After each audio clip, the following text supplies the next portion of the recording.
picking up a small puppy cause pain in someone's back where they think they're damaged because it goes in such a spasm they think they've injured themselves. How is that possible? Watch this video to see some of the factors that people miss that contribute to the onset of pain in their life.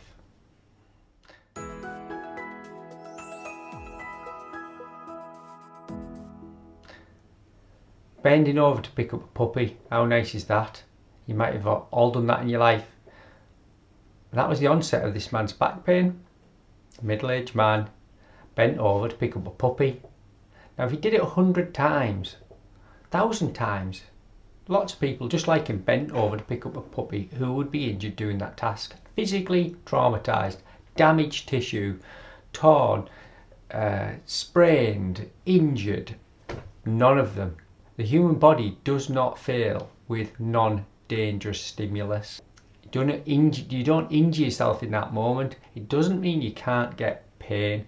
And if someone got pain bending over to pick up a puppy, they'd have to have justification from a physical perspective by having an injury within 3 months of that. That means that tissue is in a protective state during the tissue healing phase, which is about 6 weeks, and then maybe some conditioning of that tissue as it recovers back to normal loading, speed and endurance, which is another 6 weeks. And then you've got the 3-month window where after that there is no need for that protective mechanism because the tissue's healed and it's generally conditioned back to where it should be. In some people it might take 6 months if they've dropped from a certain height of conditioning that takes time to get that back. So if you exclude that group of people, and this man isn't in that because he hasn't had any injury to that, what's happening when he bends over to pick up a puppy? I said to him, is there anything else going on in your life? Remember, this isn't persistent pain. This is not somebody who has persistent pain. This shows how easy it is for pain to come from a non-dangerous stimulus and be missed for a physical injury because it's just a physical sensation. But this is in someone where there are other things going on even though they don't know it. And it's because they might cope well with the stress response, but the stress response is going on in the body whether you recognize it or not. Now, making somebody aware of something that they can't see sounds like you're selling them something they don't want to have. However, if you are open to the idea that the stress response is contributing to your pain and you're not even aware of it, it's clinically negligent to not suggest that to somebody. And if you're stressed, or your body is, and you're not aware of it, it's a pretty vulnerable place to be. So I suggest this gentleman, there's other things going on at the time he bends over to pick up the puppy. The puppy is relevant, the bending's relevant, whatever else he's done that day physically is relevant, but what else is going on for this healthy man to get pain in that moment?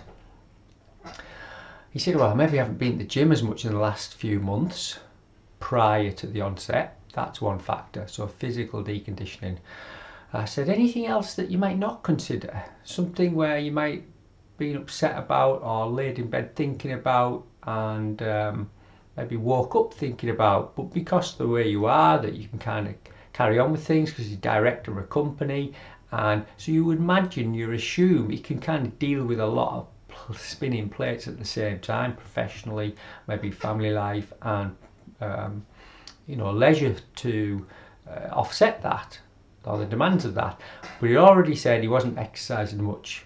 I said, what was the reason for that then? He said, oh well, my dog died 4 months ago, hence the new puppy, by the way. But his dog had died 4 months ago. You don't have to be an animal lover to know people who do love animals and have them as pets.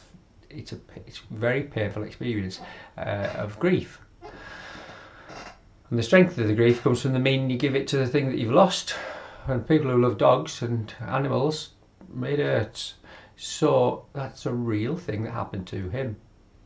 Remember, if you lose somebody, and it could be a long time ago, if you asked somebody, it took some of the blood, asked them to think about that person for 20 minutes, took the blood 20 minutes later, the second group of blood that you take is immunosuppressed within 20 minutes of thinking about something that you've lost, sense of loss and grief. That's how fast it is. You can't see that happening.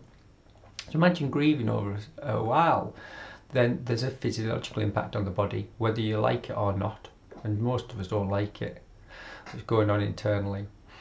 What else? He said, oh, that can be enough, by the way. What else? He said, oh, well, the company was getting bought out.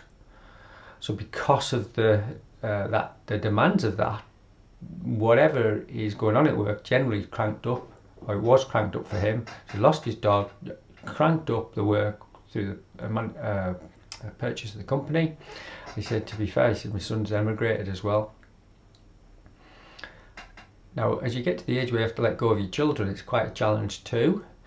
But when they leave you and leave the country, can you sense the same loss that would come?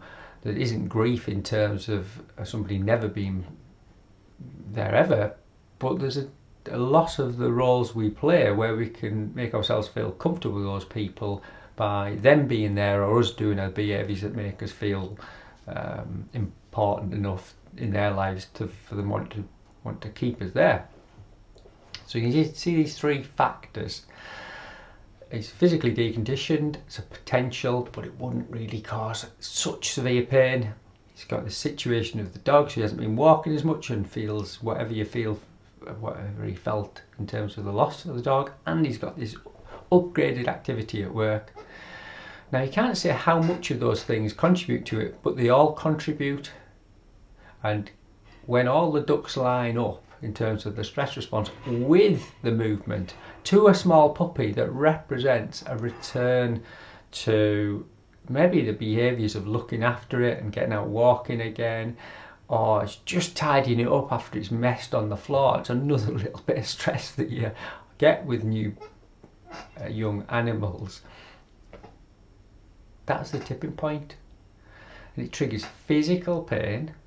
It triggers it in his back because that contextually that's what he's doing. The body's trying to slow him down, maybe not from what he's doing in that moment on its own, but the overload of what it represents about what he's been through.